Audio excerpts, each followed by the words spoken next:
Today, we're diving into a deeply personal and highly requested topic, panic attacks. Understanding exactly what happens when your brain essentially hits a false alarm is literally the first step toward getting your life back. So if you've been looking for clear, no-nonsense answers, you're definitely in the right place. Here's our game plan for today's explainer. We'll start with that brain false alarm, look at the mind and body symptoms, figure out when panic becomes an actual disorder, cover diagnosis and treatment, and finish up with how to control an attack in the moment. Let's get right into it. Part 1. When the brain sends a false alarm. If you or someone you love has ever had a panic attack, you know just how terrifying it is. The fear is absolutely real. Thoughts like, I'm going to die, my heart is going to stop, or I'm going crazy are totally overwhelming. During an episode, people truly believe they're having a heart attack. They rush to the ER, convinced it's the end, only to find out from the doctors that, physically, they're completely fine. So what's really going on? Well, it all boils down to the fight or flight response. Think of a panic attack as a broken alarm system. Your brain basically misinterprets a totally normal situation, like just sitting on your couch, as a massive, life-threatening danger. In a split second, your sympathetic nervous system completely floods your body with heavy-duty stress hormones. We're talking adrenaline, noradrenaline, and cortisol. Your body is suddenly geared up to fight off a bear. Except there is no bear. It's just you, sitting there, overwhelmed by this massive biological response. Section 2. Body symptoms and mind fears. Because that wave of hormones hits so incredibly fast, it crashes right into your physical body first. We're talking a radically fast heartbeat, crushing chest pain, and feeling like you just can't catch your breath. You might start trembling, sweating through your shirt, feeling super dizzy, or even getting this weird, terrifying numbness in your hands and feet. But here's the absolute most crucial thing to remember. While these symptoms feel exactly like a life-threatening illness, they are just a harmless mechanical glitch. Your body's doing what it was built to do in a crisis, just at the absolute wrong time. But wait, it doesn't stop with the physical. The psychological side can hit just as hard. There's this sheer, severe fear of death or losing your mind. A lot of people experience what's called derealization. This incredibly unsettling feeling that the world around you is fake, or that you're somehow disconnected from your own body. And with that comes a massive urge to just bolt, to escape the room immediately. Even though an actual attack usually peaks in just a few minutes, that intense mental exhaustion, that can hang around for hours. Moving on to part 3, when does panic actually become a disorder? This is a really important distinction. Think of a panic attack like a sudden lightning strike. It might be a totally isolated event. It happens once in your life because you're super stressed, and then never again. But panic disorder, that's when the storm never really leaves. It's diagnosed when attacks keep happening unexpectedly, and more importantly, when you develop this constant, lingering dread of the next one. You stop living freely. You start actively changing your routine to avoid places where an attack might happen. And if that gets left untreated, it creates a huge ripple effect. Someone might start avoiding malls, crowds, or traveling altogether. That's a condition known as agoraphobia. That constant fear and isolation can easily drag someone into deep depression. It feeds into social phobias, makes OCD worse by turning obsessive thoughts into panic triggers, and is heavily linked to PTSD.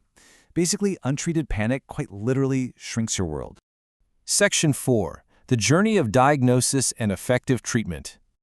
Now for the good news. If you're dealing with this, I want you to hear me loud and clear. This false alarm is highly treatable. The first step to taking your life back is a proper diagnosis.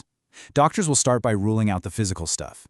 They'll check your thyroid, look for sudden blood sugar drops, heart arrhythmias, severe anemia, or even a B12 deficiency. They'll also ask about your lifestyle, like are you downing energy drinks all day? Only after ruling out those physical and lifestyle triggers do they move to a psychological diagnosis. Once we have that diagnosis, treatment usually rests on 3 main pillars. First up, psychoeducation.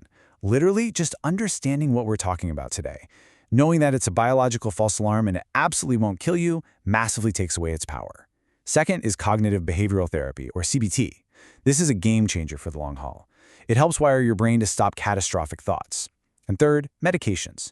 Doctors will sometimes prescribe antidepressants like SSRIs to help chemically stabilize that supersensitive alarm system. Finally, Section 5. How to control the attack. Okay, so what do you actually do when that alarm goes off? How do you survive those terrifying few minutes? Let's slow down for a second and build your in-the-moment toolkit. Rule number 1, acceptance. When the wave hits, consciously tell yourself, okay, this is a panic attack. It's temporary. It'll pass. If you're in a safe place, do not run. And whatever you do, don't fight it violently. Fighting it just tells your brain there really is a danger, pouring more fuel, more adrenaline on the fire. Next, we take back physical control using 4-2-6 breathing. Here's how you do it. Step 1, inhale really slowly for 4 seconds. Step 2, hold it gently for 2 seconds. Step 3, exhale slowly for 6 seconds. Why this specific rhythm? Because that long 6-second exhale physically forces your nervous system to shut the alarm off. It literally signals to your brain, hey, we are perfectly safe. Once you've got the breathing down, if your mind is still racing, we bring in mental control with the 5-4-3-2-1 grounding method. You basically force your brain to process immediate sensory data to snap out of the panic loop. Look around and name 5 things you can see. Touch 4 physical objects. Listen closely for 3 distinct sounds. See if you can smell 2 scents, and finally, taste 1 thing, even if it's just grabbing a sip of water. You are essentially throwing out an anchor to pull your brain back into the real world. Now, to keep things quiet on a day-to-day basis, you need a prevention toolkit. These lifestyle tweaks are incredibly effective at keeping your baseline calm. Restful sleep is absolutely non-negotiable. Regular exercise burns off that excess stress hormone. Also, you've got to cut way back on the caffeine, quit smoking, and find ways to manage your daily stress. It sounds simple, but it dramatically lowers the chances of another false alarm. One quick but super important disclaimer here. While panic attacks are harmless false alarms, you should always seek emergency medical help if you experience entirely new or weirdly severe chest pain, sudden fainting, shortness of breath that just won't quit, or sudden weakness. If you have a known heart condition, or if today's symptoms feel totally different from your usual panic attacks, go get checked out. Better safe than sorry, right? We've covered a ton of ground today in this explainer, so I want to leave you with a thought. How will your life change now that you know you actually have the tools to control this false alarm? Remember, you are not going crazy. You are not broken. It's just a biological glitch, and most importantly, you are entirely in control. Grab these tools, talk to a professional, and take your life back. Thanks for joining me. Keep taking care of yourselves, and I'll catch you next time.